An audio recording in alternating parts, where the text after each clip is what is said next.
हीरापुर थाना कृषक सभा की तरफ से आज 94 नंबर वार्ड के निवासियों ने आसनसोल नगर निगम में मेयर विधान उपाध्याय से मुलाकात की और अपनी कुछ समस्याओं को लेकर उन्हें ज्ञापन सौंपा।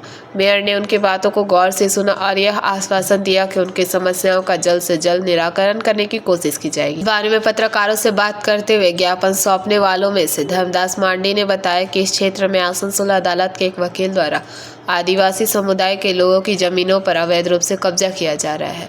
जब आदिवासी समुदाय के लोग इसके खिलाफ अदालत का दरवाजा खटखटाना चाहते हैं तो उनके पक्ष में खड़े होने के लिए कोई वकील नहीं मिलता। इस समस्या को लेकर मेयर के सामने गुहार लगाई गई। मेयर ने कहा कि समस्या का समाधान निकालने की कोशिश की जाएगी। इसके साथ ही उनके क्षेत्र में सड़क, पानी आदि की समस्या को लेकर भी मेयर से अनुरोध किया गया। আপনারা প্রত্যেক হোল্ডিংবাসীকে বলুন তারা যেন অ্যাপ্লাই করে, তাহলে আমরা জলটা চালু করে দেবো।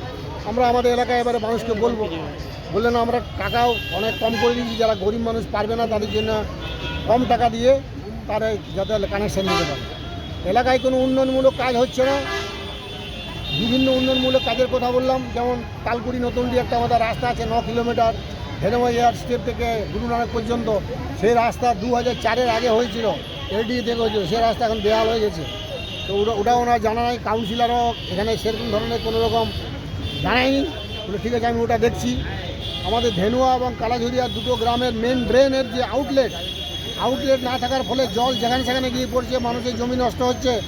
বলে ওটাও আমি দেখে নিচ্ছি যাতে আউটলেট করা যায়, যদি জায়গা থাকে নিশ্চয়ই আউটলেট করে দেবে। যেমন কোনোখানে 100 ফুটের রাস্তা, কোনোখানে ড্রেন, কোনোখানে হয়তো কিছু পড়াতে আছে। তো জলের আমাদের জল পুরো চালু আছে, কিন্তু ওখানে বাড়িতে বাড়িতে জল নেয়নি, অনেক গরিব মানুষ আছে। তো তাদেরকে সেই অসুবিধাগুলো নিয়ে এসেছিলেন। আমরা যেগুলো সাথে সাথে হবার, যেমন আমাদের জলেরটা ওখানে তালকুড়ি নতুনডি, ওখানে জলের লাইন অলরেডি আমাদের তৈরি আছে। ওখানে যত মানুষ লাইন বাড়িতে লাইন নেবেন আমরা জল দিতে পারবো। কিছু যেমন ওনার একটা বললেন একটা কোথাও জয়নিং রোড আছে 100 ফুটের মতো বাকি আছে, সেটা আমরা নিশ্চয়ই দেখতে পাঠাবো, দেখে আমরা করিয়ে দেবো। আর আদিবাসীদের একটা জমি নিয়ে প্রবলেম চলছে, এটা বারের প্রবলেম আছে, ওটা আমরা দেখি আমাদের তরফ থেকে যেটা যতটা করতে পারি আমরা নিশ্চয়ই মানুষের সহযোগিতা করবো। आसनसोल से बीजू मंडल की रिपोर्ट, पीवीटीवी न्यूज। नियमित अपडेट एवं दुनिया भर की ताज़ा खबरों के लिए हमारे फेसबुक पेज को फॉलो एवं यूट्यूब चैनल को सब्सक्राइब करें। রানীগঞ্জ শহরের এনএসবি রোডে অবস্থিত সুসজ্জিত এবং মনোরম পরিবেশে অতিথিদের পরিষেবার জন্য তৈরি অতিথি in hotel and restaurant. Hotel অতিথি ইন পরিষেবায় থাকছে অত্যাধুনিক সুবিধাযুক্ত এসি রুম।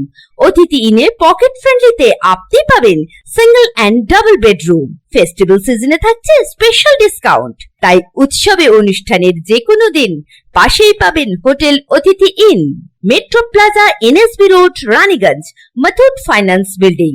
যোগাযোগ করুন এই নাম্বারে 7872933666 এবং 9434133666।